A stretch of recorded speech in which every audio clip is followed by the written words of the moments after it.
જય શ્રી કૃષ્ણ. ભગવાન શ્રી કૃષ્ણએ ભગવદ્ ગીતામાં કહ્યું છે કે જીવનની બદ્ધ અવસ્થા તથા મુક્તિનું કારણ મનુષ્યનું પોતાનું મન જ હોય છે. જો કોઈ પોતાના મનને ભક્તિમય ક્રિયાઓ અનુરૂપ ન બનાવી શકે તો તે ભગવાનનું સાનિધ્ય ક્યારેય પ્રાપ્ત ન કરી શકે, ભલે પછી તે વિભિન્ન પ્રકારના ધાર્મિક કાર્ય કેમ ન કરતો હોય. અર્થાત મનુષ્ય પોતાના જીવનના સુખ દુઃખનું કારણ પોતે જ હોય છે. જે વ્યક્તિ ભલે ગમે તેવી પરિસ્થિતિઓમાં પણ અડગતાથી ભગવાનની ભક્તિમાં લીન રહેતો હોય છે તેને કોઈપણ પ્રકારની સ્થિતિ ડગાવી શકતી નથી. તેથી જ જેમને ભક્તિના કોઈપણ અંગનો આશ્રય લેવાથી ઉદ્ભવેલી શુદ્ધ ભક્તિના પ્રભાવથી જ દીન વ્યક્તિ પણ સમગ્ર વિશ્વને આનંદ પ્રદાન કરી શકે છે, તે ભગવાન શ્રી કૃષ્ણનો આપણે સદૈવ આશ્રય ગ્રહણ કરવો જોઈએ. અને ભગવાન શ્રી કૃષ્ણનો આશ્રય ગ્રહણ કરવા માટે આપણે એકાદશી વ્રતનું શ્રદ્ધાપૂર્વક પાલન કરવું જોઈએ, કારણ કે એકાદશી દેવી જ આપણને ભગવાન શ્રી કૃષ્ણની શુદ્ધ ભક્તિ પ્રદાન કરાવી શકે છે. અને વળી આ કળિયુગના સમયમાં તો આ એકમાત્ર સરળ ઉપાય છે આપણા આધ્યાત્મિક જીવનમાં પ્રગતિ કરવા માટે. જે વ્યક્તિ આધ્યાત્મિક જીવનમાં આગળ વધવા ઈચ્છે છે તેણે આ વ્રતનું પાલન કરવું જોઈએ. આ દિવસે વ્રત રાખવા માત્રથી જ ભક્તિનું શુદ્ધ સ્વરૂપ પ્રાપ્ત થઈ જાય છે. તો ચાલો આજના વિડીયોમાં આપણે જોઈ લઈએ કે આ વખતે ચૈત્ર શુક્લ પક્ષમાં આવનારી પરમ પાવન કામદા એકાદશી ક્યારે આવી રહી છે ને આ તિથિનો પ્રારંભ ક્યારે થશે, તેમજ તિથિની પૂર્ણાહુતિ ક્યારે થઈ રહી છે. સાથે જ એ પણ જાણી લઈએ કે આ દિવસે ભગવાનની સેવા પૂજા કરવા માટેના શુભ સમય કયા રહેશે અને આ એકાદશીના પારણા આપણે ક્યારે કરીશું. તો ચાલો કામદા એકાદશી ક્યારે આવી રહી છે તે વિશેષ વિડીયો આરંભ કરીએ. તો આના માટે અંત સુધી અમારા સાથે અવશ્ય જોડાયેલા રહેજો અને આવી જ મહત્વપૂર્ણ અને વૈદિક માહિતીઓ મેળવવા માટે આ ચેનલને સબસ્ક્રાઈબ પણ કરી લેજો. ને જો તમને આ માહિતી ઉપયોગી લાગે તો એક લાઈક અવશ્ય કરજો. તો આ વર્ષ કામદા એકાદશી આવી રહી છે 29 માર્ચ 2026 રવિવારના દિવસે અને એકાદશી તિથિનો પ્રારંભ થઈ રહ્યો છે 28 માર્ચ શનિવારના દિવસે સવારે 8:45 તથા તિથિ સમાપ્ત થઈ રહી છે 29 માર્ચ રવિવારે સવારે 7:46. તેથી ઉદયાતિથિ અનુસાર એકાદશી વ્રતનું પાલન આપણે કરીશું 29 માર્ચ રવિવારના દિવસે. અને આ એકાદશી દ્વાદશી યુક્ત એકાદશી છે, જેથી તે ખૂબ જ મહત્વપૂર્ણ અને ફળદાયી ગણાય છે. અને જેટલું મહત્વ એકાદશી વ્રતનું હોય છે એટલું જ મહત્વ એકાદશીના પારણાનું પણ હોય છે. એટલે જ કામદા એકાદશીના પારણા આપણે કરીશું 30 માર્ચ સોમવારના દિવસે સવારે 6:34 થી 7:09 વચ્ચે. હવે ચાલો આ દિવસના અન્ય મુહૂર્તો વિશે પણ જાણી લઈએ. તો આ દિવસે બ્રહ્મ મુહૂર્તનો સમય રહેશે સવારે 5:02 થી 5:48 સુધીનો. અને સવારે ભગવાનની સેવા પૂજા મંગળા આરતી કરવા માટે પ્રાતઃ સંધ્યાનો સમય સવારે 5:25 થી 6:35 સુધીનો રહેશે. અને આ દિવસે સૂર્યોદય થશે 6:35 તથા સૂર્યાસ્તનો સમય છે સાંજે 6:54. ત્યારબાદ દિવસનો સૌથી સુંદર અભિજીત મુહૂર્તનો સમય બપોરે 12:20 થી 1:09 સુધીનો રહેશે. ત્યાર પછી વિજય મુહૂર્ત બપોરે 2:48 થી 3:37 સુધીનો રહેશે. ત્યાર પછી સાંજે ગૌધોલી મુહૂર્ત જેમાં દીપદાન કરવાનું હોય તે સમય સાંજે 6:53 થી 7:16 વચ્ચેનો રહેશે. ત્યાર પછી સંધ્યા સમયે ભગવાનની સેવા પૂજા આરતી કરવા માટેનો સમય સાંજે 6:54 થી 8:04 સુધીનો રહેશે. તેમજ અમૃતકાળ બપોરે 1:02 થી 2:38 સુધીનો રહેશે. અને રાત્રે જપ તપ ધ્યાન કરવા માટે સૌથી ઉત્તમ નિશિતા મુહૂર્તનો સમય રાત્રે 12:21 થી 1:07 સુધીનો રહેશે.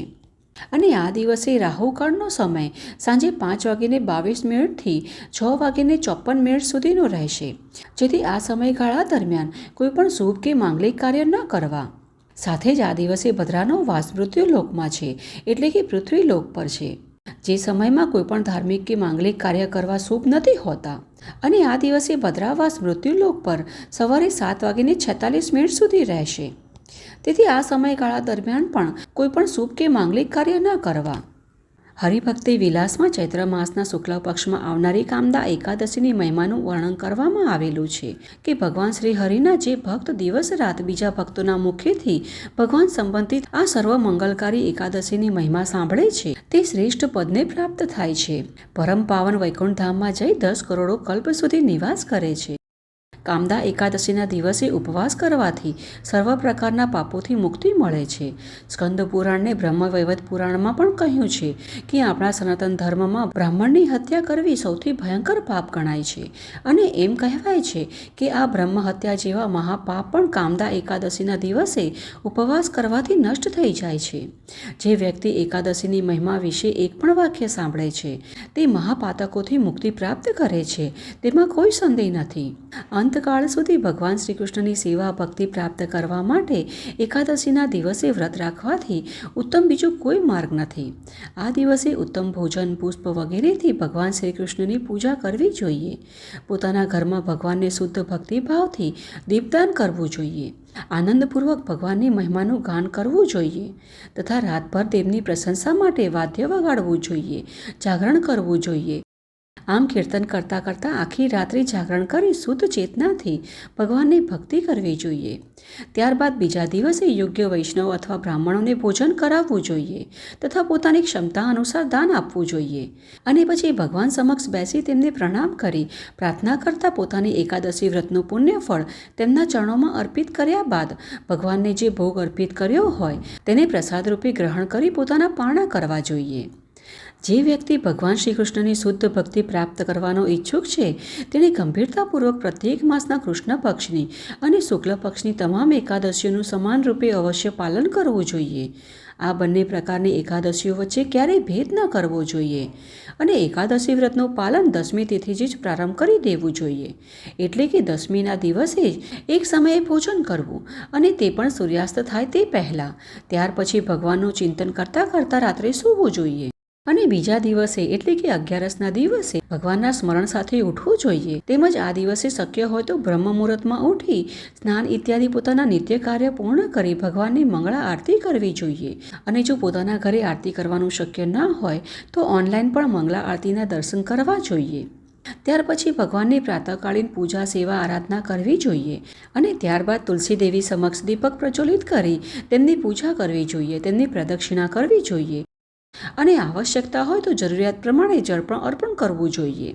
આ પ્રકારે એકાદશીના દિવસની શરૂઆત કરવી જોઈએ અને ત્યાર પછી પોતાના વ્રતનો સંકલ્પ લઈ ભગવાનને પ્રાર્થના કરવી જોઈએ કે આજની જે પાપોનો નાશ કરનારી કામદા એકાદશી અમને પ્રાપ્ત થઈ રહી છે તેનું પૂર્ણ શ્રદ્ધા સાથે અમે પાલન કરીએ તેવા આશીર્વાદ અમને પ્રદાન કરો.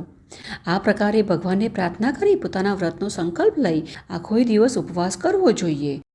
ને જો સંપૂર્ણ ઉપવાસ કરવાનું શક્ય ન હોય તો દૂધ, ફળ અથવા ઉપવાસનું ભોજન લઈને પણ વ્રતનું પાલન કરવું જોઈએ.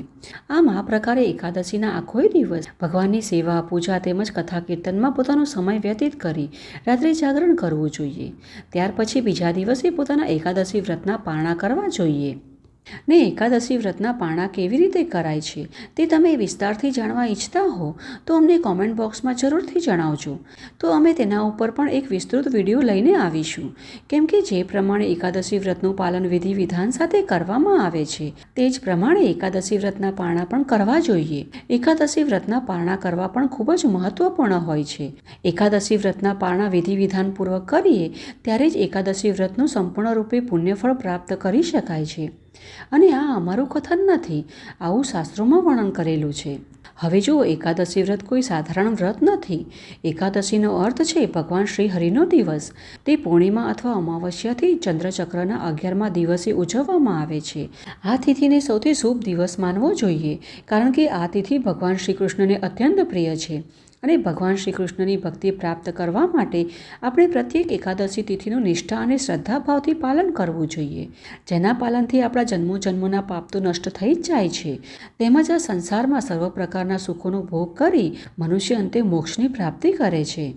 આપણા બધા જ વૈદિક ગ્રંથોમાં વર્ણન કરવામાં આવેલું છે કે એકાદશી વ્રતનું પાલન કરનારા બ્રાહ્મણો, ક્ષત્રિયો, વૈશ્યો, શૂદ્રો તથા સ્ત્રીઓ સુદ્ધા સૌને મુક્તિ પ્રાપ્ત થઈ શકે છે.